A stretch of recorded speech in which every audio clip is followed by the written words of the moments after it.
tax reform round 2. President Trump now hinting that more tax cuts could soon be on the way for American businesses and consumers. Though he has yet to say what would be in any such bill, the president says he's teaming up with my next guest, House Ways and Means Committee Chairman Kevin Brady, on the effort. Listen to this. Representative Kevin Brady. Where's Kevin? Where's Kevin? Kevin, are we going for an additional tax cut, I understand? He's the king of those tax cuts, yeah. We're going to do a phase 2. We're now going for a phase 2. We're actually going for a phase 2, which will help, in addition to the middle class, will help companies, and it's going to be something I think very special. Kevin Brady's working on it with me. Congress is working. The Senate's working. And joining me now, House Ways and Means Committee Chairman, Congressman Kevin Brady of Texas. Chairman, what you got for us? Give me more of my money permanently. What's the plan? Yes, so Dagan, thank you. Yeah, so that is the focus. So we're going to build off the momentum of the first tax cuts and reform because that growth is occurring now. Paychecks are going up. We think we can do more. We think we can do more to help families stretch their budgets further. And we think we can do more on innovation because at the end of the day, look, the country that wins the innovation race wins the future. We want American workers and American companies doing that.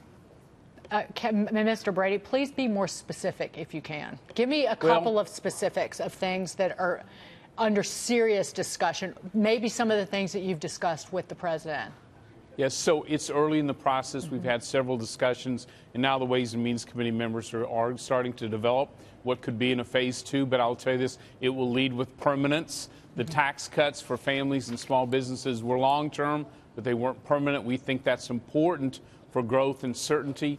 We are looking at ways that families, where it's easier for families to save earlier in life and more over time, whether it's for health care or for retirement. We think there's more we can do to help start up innovation in America. Again, incredibly important to jobs and paychecks as well. So we're just early in the process. We want to have a thoughtful, deliberative approach. But here's my point. America's not going to settle until we have everyone back to work with rising paychecks and families keeping more of what they work so hard to earn. When you say easier to save earlier, I'm assuming that could be changes to retirement savings plans, whether it's a 401k or an IRA. Any specifics there? I mean positive changes.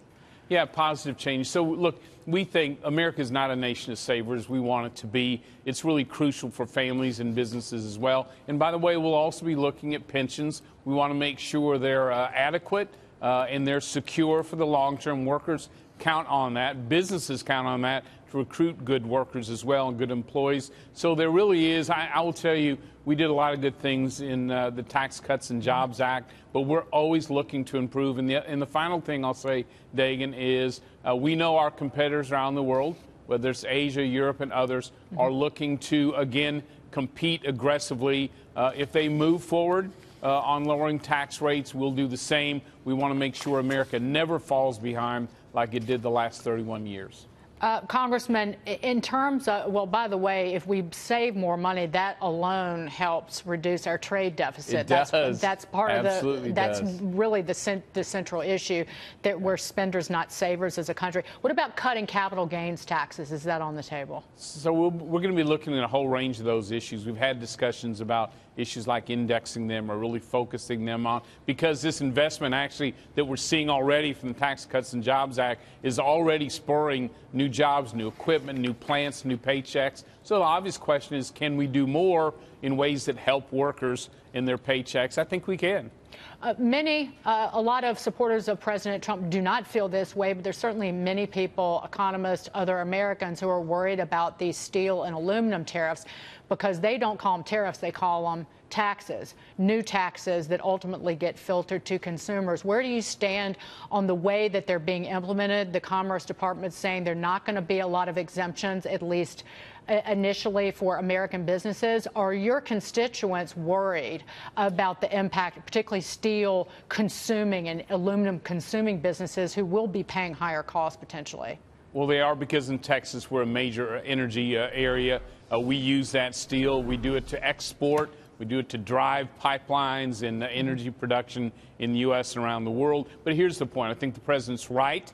to target unfairly traded steel and aluminum. He's absolutely right. We're backing him on that. We want to narrow this so it doesn't sweep in fairly traded steel and aluminum and impact our economy. And the other point is this, is that tariffs are taxes. So lower is better, zero's the best. And so we're going to continue to work with the White House and with Secretary Ross. I really think, as we've worked with his office over the last week on developing an exclusion process for products, it's really important that the Commerce Department narrow those tariffs to make sure these fairly traded products aren't swept in. Is Secretary Ross listening to you? And have you talked to Larry Kudlow? Because Larry Kudlow was, at least initially, very concerned about broad steel and aluminum tariffs. Yeah, so I have visited with Secretary Ross extensively. I haven't yet had a chance to connect with Larry Kudlow, but I'm thrilled for him in his new position. He was really key in our tax reform efforts, in free trade and sound dollar issues. And so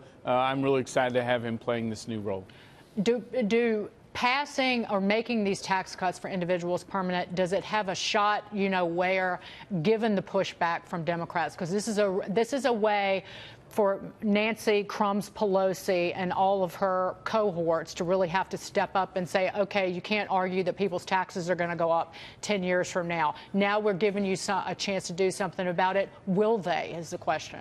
Well, great question. Well, here's their opportunity. One of their complaints was that the family cuts, so we're long-term but not permanent. They're going to get a chance to vote on that. What I think most of us wonder is if they'll go the other way and back Senator Schumer. He's proposing to raise taxes on families, on businesses, and in those SALT states like New York, and New Jersey, and California, restore the alternative minimum tax. That's up to $10,000 hit per person in his home state. So we'll see if Democrats want to back those types of increases. But Chairman Brady, I will point out that retail sales have fallen 3 months in a row, even in the month where people were seeing fatter paychecks because of these tax cuts. Why is that happening if people are keeping more of their own money?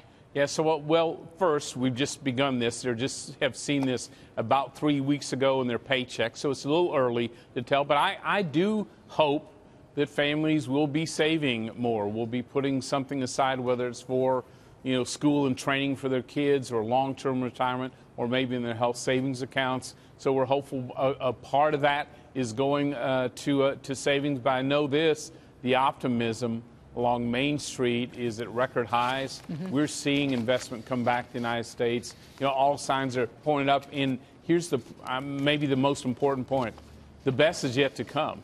This tax reform and Tax Cuts and Jobs Act was designed really for the long term to bring jobs back from overseas, to create that investment here in the United States. That's where this really pays off for the American people. And on that final note, are you confident that the tariffs on steel and aluminum will be at least lower or much less restrictive in order to prevent a new tax, essentially, on American companies that use those commodities? That's what we're working with the White House to do. And as you know, 110 Republicans, some of the president's strongest supporters, have said, look, we stand with you on targeting unfair products, but we think it's smart economically to be able to narrow these significantly. Chairman Kevin Brady, it was great to see you. Thanks, Dagan. Come back very soon. You have a great weekend.